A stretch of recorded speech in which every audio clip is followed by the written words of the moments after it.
Hello, ladies and gentlemen.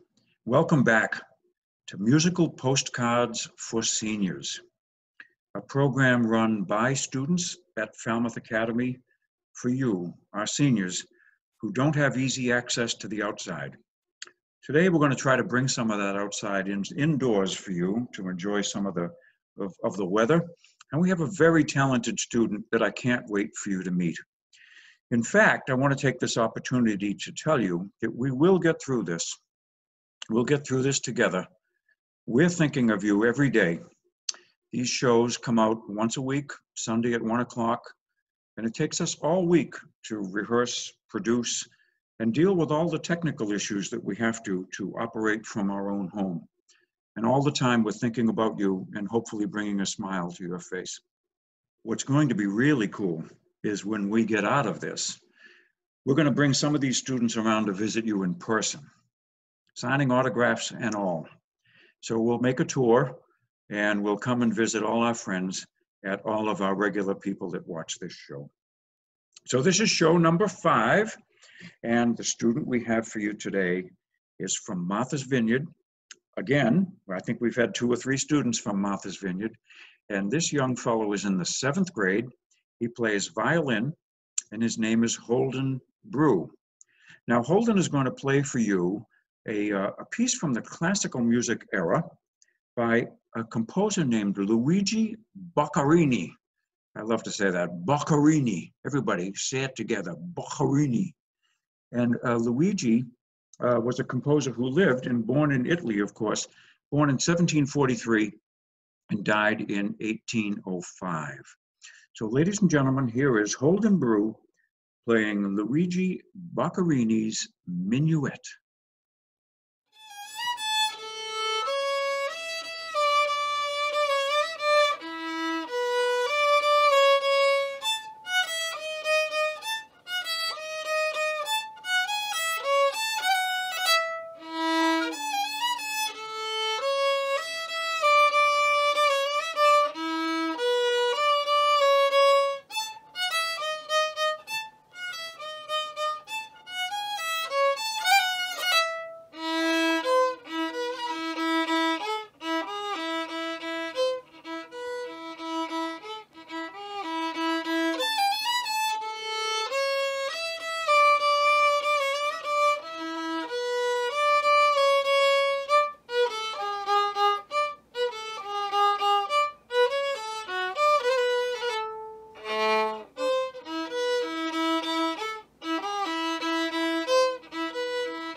Holden, that was great. Thank you, Mr. Paul. Did you enjoy playing that? It looks like you're getting a lot of fun out of your music. I do. I like playing that piece. Oh my goodness. So the first thing I have to ask you is, how old are you? I am 13 years old. 13 years old. Now, I happen to know you're a seventh grader at Falmouth Academy. So you haven't even finished your first year and you're already in distance learning, right? That is correct. Doing homework from home, obviously, and everything else by computer, and fabulous. So you're quite a violinist. For age 13, how old were you when you started? I believe I was 5 or 6 years old when I first began playing violin. And what drew you to the violin?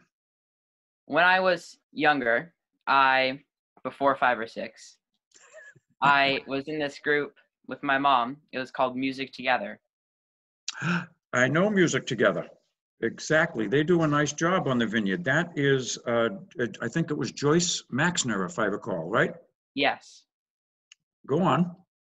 So when I was there, I just learned to love music, and eventually I wanted to play an instrument of my own. And well, I knew that my sister had played violin, and well, that seemed like something I could do. It Yep. only had 4 strings, so I How tried to hard try can it out. how hard can it be? It only has 4 strings, right? Isn't that fabulous? So now, one thing our audience might not know is that when you're small, you don't play a full-size violin. Tell us about that. You do not. There are 4 sizes of violin. There's 1/4, half, 3/4, and full. So, as you would expect, I started with 1/4, and by now I've graduated to a full-size violin, which is behind. So let's see your violin. Let's bring it up so we can see the size of that. And that is a full-size violin. Absolutely nice. Now, and the 4 strings, of course.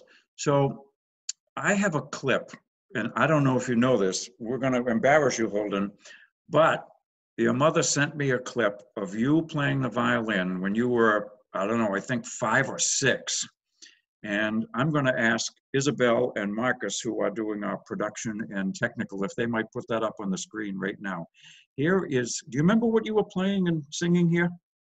I knew where I was. I know where I was, but I do not remember what I was playing. You don't? Well, let's see if you remember this. Here's Holden Brew, one of the first songs on the violin. All around the mulberry bush, the monkey chased the weasel. The monkey thought it was all in fun. Pop goes the weasel. Holden, that was really cool. So that's like 6, 7 years ago, I think. And the song you were playing, do you remember it now? A little bit. I remember how to play it now, which is... You do? I think you were singing All Around the Mulberry Bush, right? Pop Goes the Weasel? But you were playing something different on the violin. That was really cute. So thank you for sharing that. So let's talk a little bit about Boccherini. Boccherini was a classical composer, folks. Like I said, born in 1743.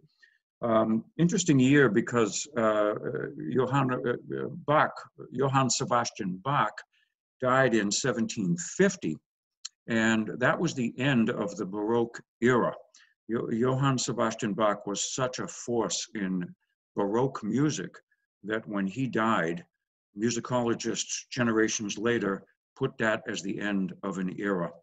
And of course, Boccherini was 7 years old when Bach died. Bach was in Germany. It's likely that they never met, and certainly he didn't study. There was no connection there that we know of.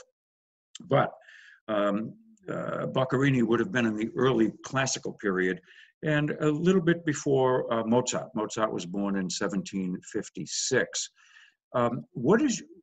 Holden, let me turn back to you as a young violinist. What's one of your favorite facts about Luigi? I love that name, Luigi Boccherini. Well, Boccherini, his father, he played cello, and his father began teaching him about music when he was 6, which was about my age when I began playing violin. So he played cello, and you started to play violin also at the age of 6. That's a good age. Mozart, of course, also played violin. He played piano and viola. It wasn't a piano then. It was a harpsichord, of course. The piano hadn't been invented until the early 1800s. But Mozart, so a lot of the great musicians started on violin. Congratulations, you've got a good pedigree there. So what else do you do besides playing the violin? You must be, I can tell that you practice a lot. What are some of your other interests? Well, I play hockey every year during the winter seasons. Nice. I also like reading and writing. Sometimes I write poetry for fun. Mm-hmm. That's something to write about. Yeah. I play baseball too in the spring. You're quite well-rounded. And I know one of the things we try to do for you folks and at Falmouth Academy is to keep you involved in all of those things.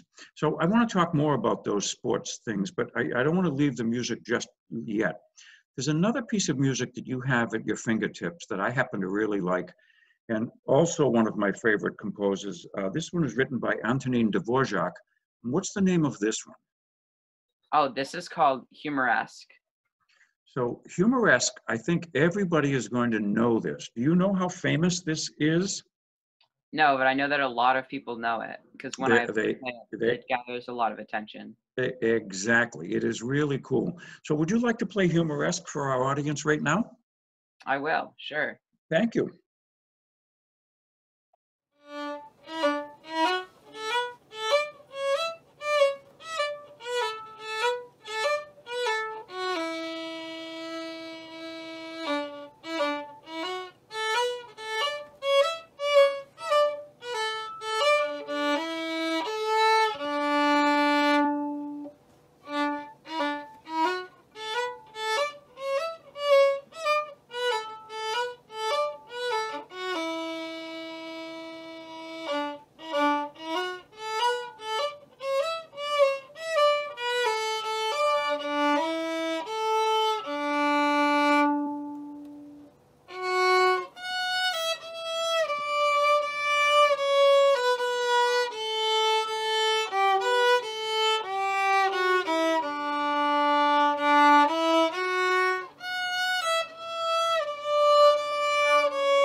Thank you, Holden. Humoresque. You know, something I think I had forgotten, but Dvorak's Humoresque is probably the most famous of all the humoresques ever written. But humoresque is actually a genre of music.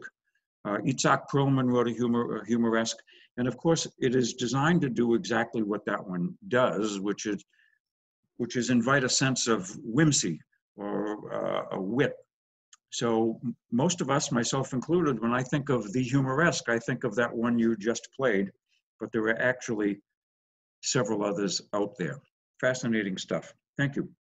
So, you know, this is senior postcards, musical postcards for seniors, but it comes out of a program we do at school, and you were just involved in that, Holden, and we call that just musical postcards. Tell us about that. So, my last postcard, it was the first postcard from away at my house.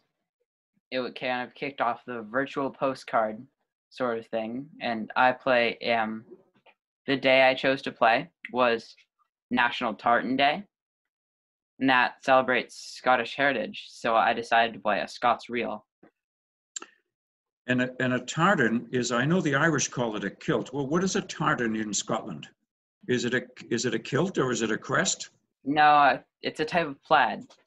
Oh, it's a type of flag. I see. So, I understand you have your own family crest, and that is really cool. But I have a surprise for you.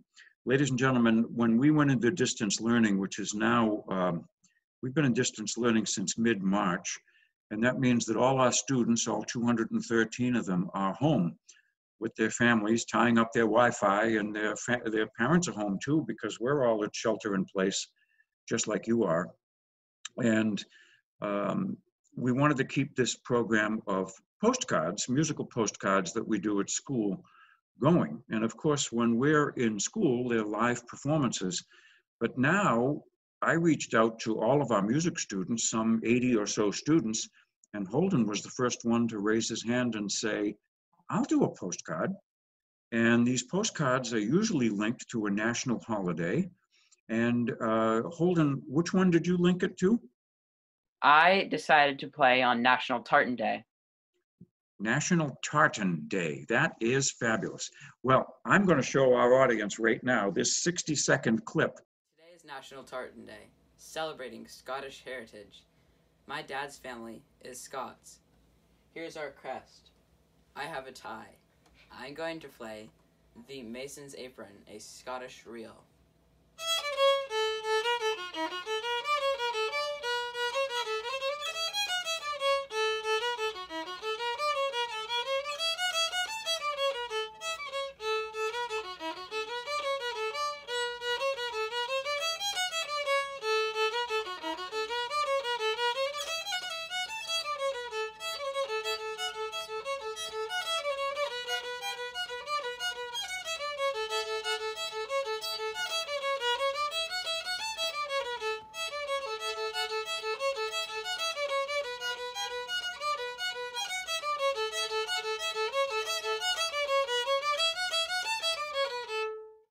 Happy National Tartan Day, and that was in March, I think, that you did that, or maybe April. Do you remember the date? I think it was near the end of March. Yeah, I don't remember the date. But what was the name of that song you just played? That is the Derry Reel. The Derry Reel. Fascinating stuff.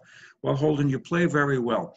Now, you told me earlier in this conversation that you're also involved in baseball and hockey. And I have some pictures of you playing hockey, and I'm going to put those up. So you play a fascinating position in hockey. What do you play? Center? What do you play? I play goalie. You play goalie. So we're showing our audience now a couple of pictures of you behind the net. And there's one action pose that I'm going to put up right here where you are grabbing the puck and making a save. And I can see your eyeballs really right focused on that puck. That was really, really cool.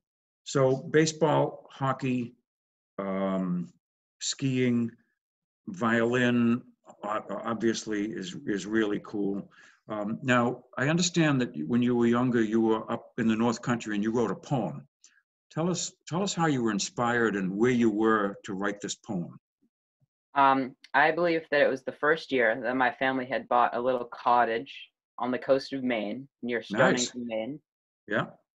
And it was a cold day, and I was sitting in front of the fire with, I think, Sally, and the fire was blazing. And I was thinking about the fire because I had nothing else to do at the time. Yeah. And I decided to write a poem about it. Now, how old were you about when this happened? I'm not sure. I believe I was 7. Oh, you were pretty young.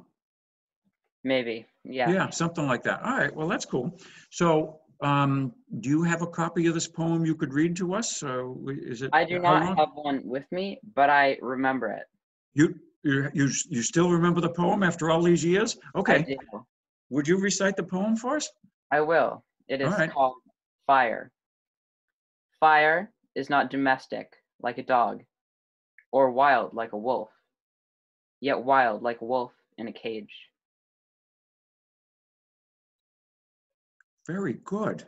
You were 7 when you wrote that? It certainly is wild. 7 or 8, yeah. Yeah, that is fabulous. Now, you mentioned something in this about Sally. Now, Sally is your sister? Sally is my dog. What? So Sally and you was, so you and Sally are sitting by the fire. By chance, is Sally still with you? She is. Her name's Sally Sunshine. Sally, come here. Sally Sunshine, folks. His dog is Sally Sunshine. Oh, now we're going to find Sally Sunshine. I see a metronome there on the piano. That is wonderful. One of the old-fashioned metronomes. So this is Sally Sunshine. Sally, don't be shy. Look at the camera. Sally, you cutie. So Sally is, no, not a dachshund. What is Sally? Sally is a rescue that we got from Tennessee. We are not sure what she was. She was supposed to be a Chiweenie, but she is not. A Chiweenie. Bring her up if you can, a little closer to the camera so we can see her. Oh, isn't that cute, Sally? Oh, my goodness. So my daughter has a dog that looks very much like that, and it's called a Cheagle. It's a combination of a Beagle and a Chihuahua, and they call it a Cheagle. I've never heard of such a thing. But this isn't the only pet you have. You have another pet with an unusual name. What pet is that? Her name is Posey Tuca, named after the Bruins goalie player. Bruins goalie player. Bruins hockey goalie. So Tuukka Rask, the Bruins goalie. So you guys are obviously Bruins fans. This dog's name is Posey Tuca. Oh, yes. This is Posey. Now, what do you call him for short? We just call her Posey, but Posey? She's deaf, which is kind of sad, but she's deaf, so you can call her whatever you want.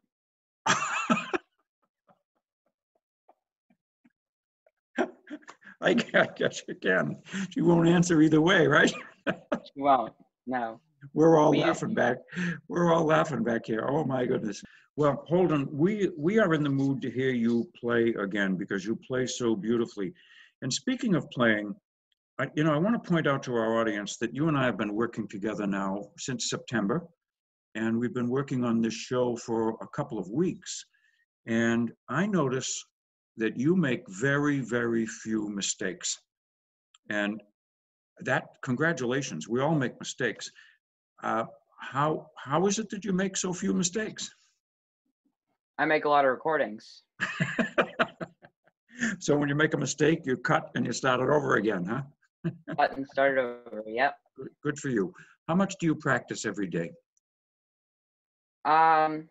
So when I first heard about this and I first decided to do it, I began setting together a playlist of some of the pieces that I've been playing recently that I like playing. And once I had some set pieces down, I began practicing them every day. Fabulous. So do you play 15 minutes a day or an hour a day? Because I know you're in school. Even though you're at home, you're doing classes with your schoolmates. I am, yes. On Mondays, I usually have a lesson with my private teacher, Rebecca Barker-Tennis.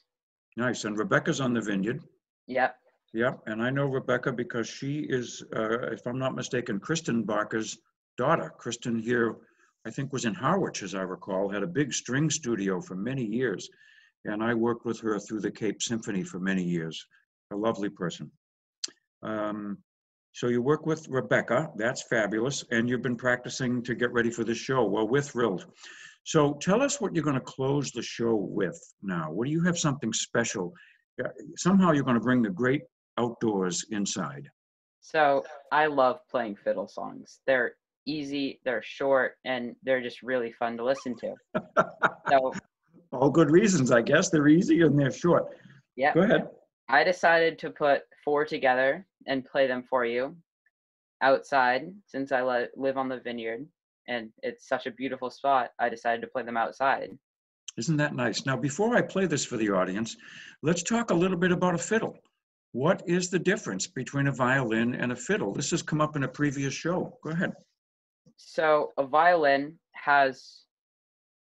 and a fiddle both have a bridge, which is what keeps the strings up, which it keeps them tight. Can you show us the bridge on your violin? Yes. Yes.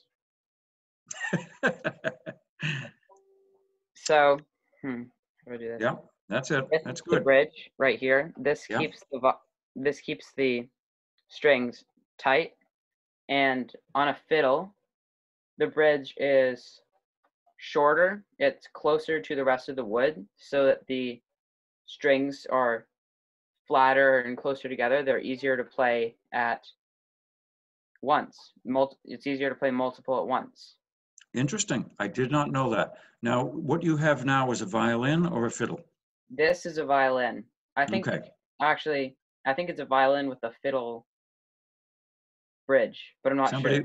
Somebody was fiddling around with your violin is what you're trying to tell me, huh? Yes, All right. And they're still strung the same. The strings are the same. they are. Right. Great. Okay. Well, let's get you outside in the sunshine, and you're going to play for us now. Can you tell us the names of these songs? We'll put them up on the screen, but tell us what they are, if you would. I'm going to start with The Road to Lisdoonvarna. Then I'm going to transfer into a song called Sally Gardens. Then I'm going to play a song called Paddywhack. Then I'm going to finish with The Derriere, also known as the Danny Boy. That's fabulous. And I have heard you practice these, and these are all very wonderful tunes. And ladies and gentlemen, you'll love the setting. So until next week, when we see you Sunday at 1 o'clock, musical postcards for seniors available on your local cable network and also on Facebook, YouTube, and Vimeo. The local cable TV stations rerun this during the week. Falmouth Academy and our students, and on behalf of Isabel Hurd and Marcus Greco and all of the faculty that support these kids and student artists, we look forward to seeing you next week at 1 o'clock. Here is Holden Brew with his Fiddle Medley.